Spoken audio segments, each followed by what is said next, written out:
मैं तो कहती हूँ एक तरीके से थोड़ी मुझे इसमें एरोगेंस नजर आ रही थी कि हम जुलाई में हम बजट पेश, या तो आपकी कोई प्लानिंग है जो देशवासियों को नहीं पता, क्योंकि हर एक इलेक्शन में जो भी यहाँ पहुंचता है पहली चीज आपको ये पता है, you can not take any election for granted. चुनाव की साल है, चुनाव के साल में फुल बजट नहीं पेश किया जाते हैं, लेकिन सबसे बड़े हमारे नियमों के मुताबिक इस बजट में कोई पॉलिसी के बारे में नहीं कहे जाते हैं, लेकिन ये सरकार पॉलिसी के बारे में बात करते हैं।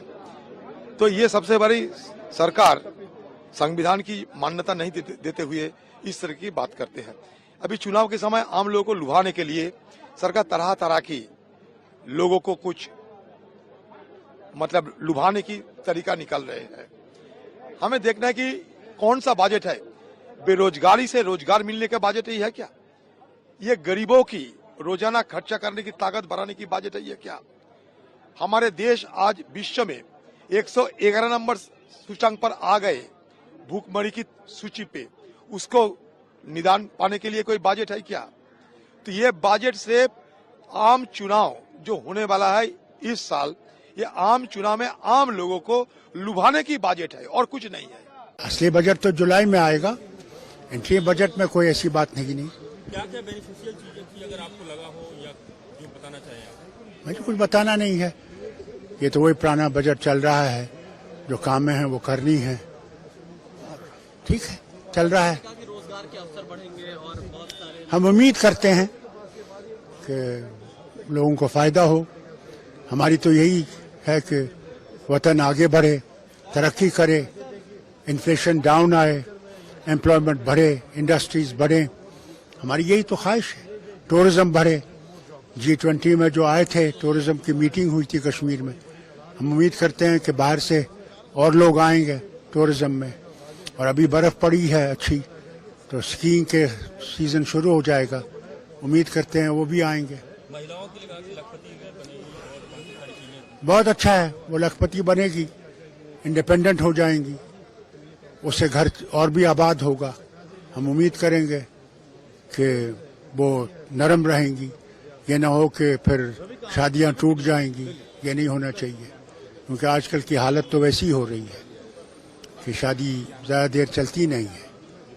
उसकी तरफ भी हमें ध्यान चलना चाहिए कि कैसे घर चलें, घर आबाद रहें, शादियां आबाद रहें, ये जरूरी। बजट नहीं, मैं तो कहती हूँ एक तरीके से थोड़ी मुझे इसमें एरोगेंस नजर आ रही थी कि हम जुलाई में हम बजट पेश, या तो आपकी कोई प्लानिंग है जो देशवासियों को नहीं पता, क्योंकि हर एक इलेक्शन में जो भी यहाँ पहुंचता है पहली चीज आपको ये पता है, you can not take any election for granted, क्योंकि इलेक्शन के रिजल्ट लोग क्या समझते हैं वो लोग ही जानते हैं। और आज की डेट में आप पहले से ही इतनी एरोगेंटली आप अनाउंस कर रहे हैं कि सही बजट हम जुलाई में करेंगे, तो पता नहीं आपने क्या प्लानिंग करी है और ये आपके पास ये ओवर कॉन्फिडेंस क्यों है, ये आप ही जानते हैं।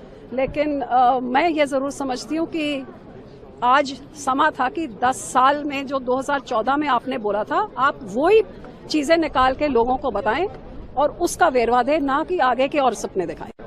कहने में और करने में जमीन आसमान का अंतर है, और यही हम 10 साल से देखते आ रहे हैं। 2014 में जो लंबे चौड़े वादे किए थे अपने कैंपेन में, वो आज तक नहीं हुआ। ज्ञान का एक नया डेफिनेशन मिला, पर ज्ञान में गरीबों के लिए क्या इस बजट में आया, युवाओं के लिए क्या आया, नारी शक्ति के लिए क्या आया? कुछ भी नहीं आया है, सिर्फ उनको ठेंगा दिखा दिया गया। मैं कहती हूँ ठंडे मौसम में ठंडा पानी आम जनता की उम्मीदों पे डालने का काम इस बजट में किया है। मैं नंबरों में नहीं जाऊंगी, नंबर अब देश की जनता इनको। मेरे हिसाब से इस साल भी बहुत ही ज्यादा निराशापूर्वक ये बजट रहा है। देश में महंगाई और बेरोजगारी चरम सीमा पे है, पर इस बजट में कुछ भी नहीं बताया गया कि सरकार क्या कदम उठाएगी जिससे कि महंगाई और बेरोजगारी से लड़ा जा सके। जेंडर बजट हर साल 5% के अराउंड होता है। हम महिलाएं देश में 50% हैं, फिर भी जेंडर बजट सिर्फ 5% के अराउंड होता है। आज महिलाएं वर्क फोर्स में सिर्फ 23% हैं। सिर्फ सिर्फ 10% स्टार्टअप्स महिलाएं ओन कर रही हैं, सिर्फ 20% एमएसएमईज महिलाएं ओन करती हैं। तो बजट में क्यों नहीं इस बारे में बात करी गई कि किस तरीके से महिलाओं को वर्क फोर्स में ज्यादा पार्टिसिपेशन करने का मौका दिया जाएगा। हम ये देखते हैं कि महिला सुरक्षा पे वही घिसी-पिटी स्कीमें बार बार आ जाती हैं, बेटी बचाओ बेटी पढ़ाओ। अरे सिर्फ नारेबाजी से थोड़ी ना बेटियां बचेंगी बेटियां पढ़ेंगी। क्यों नहीं इस बार बजट में बताया गया कि हर डिस्ट्रिक्ट में किस तरीके से फास्ट ट्रैक कोर्ट्स बनाए जाएंगे, पुलिस के संसाधन, पुलिस की जवाबदेही किस तरीके से बढ़ाई जाएगी। आज अगर आप दिल्ली पुलिस को भी देखें तो सिर्फ 11.75% महिला पुलिस फोर्स में है। तो कैसे ये नंबर बढ़ाया जाएगा? क्यों स्वास्थ्य के बारे में, क्यों एजुकेशन के बारे में और बात नहीं करी? तो मेरे हिसाब से एक आम इंसान के लिए ये बहुत ही ज्यादा निराशापूर्वक बजट रहा है और मैं काफी डिसअपॉइंटेड हूं।